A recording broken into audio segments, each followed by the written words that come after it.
Hi there, today in this session I will discuss about working with conditional constructs in Java with the practical exposures, so let's get started. Considering I have, as I discussed earlier, Boolean variable is authenticated. It stores either true or false.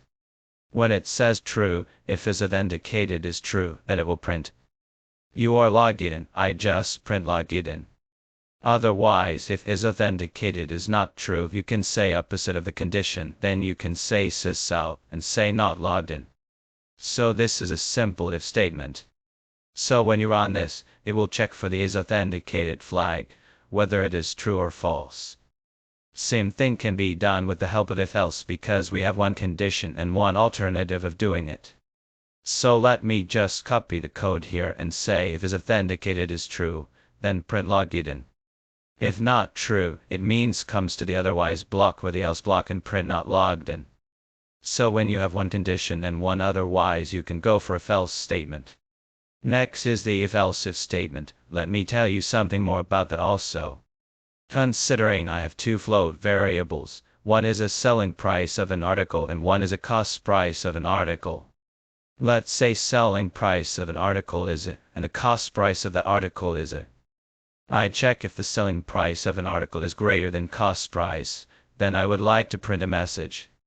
Profit if cost price is greater than selling price, then there is a loss.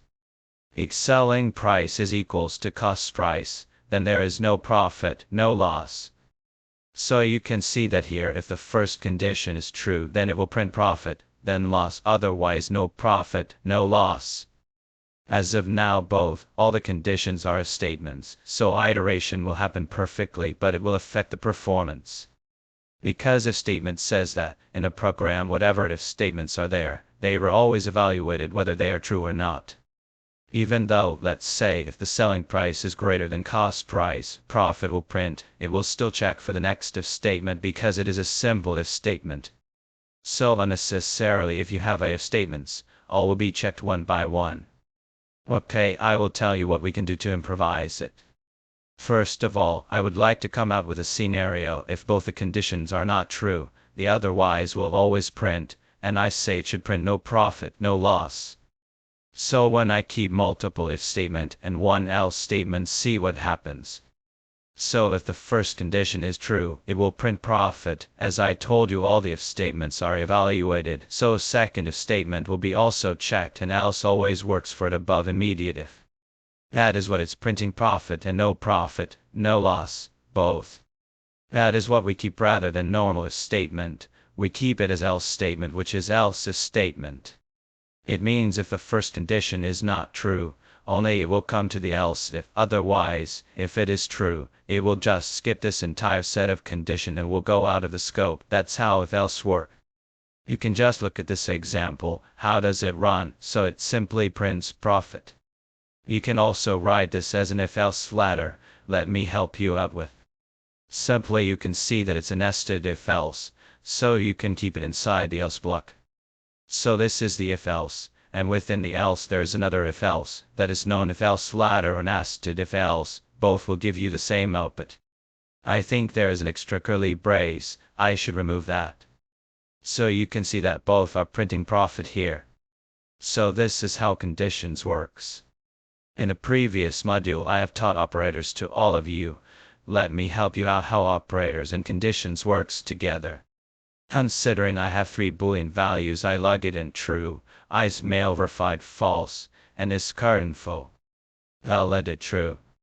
So guys, I just wanted to tell you one scenario. I said if you are logged in, your mail is verified, and your card information is valid. If all the conditions are true, only you will be able to make a purchase. Otherwise, we need to stop the purchase. So what we can do is we can check this with two ways. I said if I log in is true, and is mail verified is also true, and is card info valid is also true, then only you need to print a message, you are allowed to make a purchase. Otherwise, sysout simply print, you are not allowed to make a purchase or stop a purchase, whatever message you wanted to print. Let me just run this up. You are not allowed to make a purchase because you are logged in, your card information is valid, but your email is not verified. Same thing you can do with if else ladder. If I logged in is true, then come inside the block and check if I is mail verified, then come inside the block and check if is card and valid, then come inside and check. If all are satisfied and true, you are allowed to make a purchase. You can write multiple else for each if to print the message you are not allowed to make a purchase. Obviously, first one is more iterative, so choice is yours. It depends how do you want to put on the logic. So this is the basic one and this one is with operators. First one is with operators. So that's how conditions and operators works together also.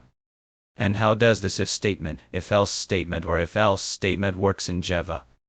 Stay tuned to learn more about programming aspects. See you in the next session. Until next time, stay tuned.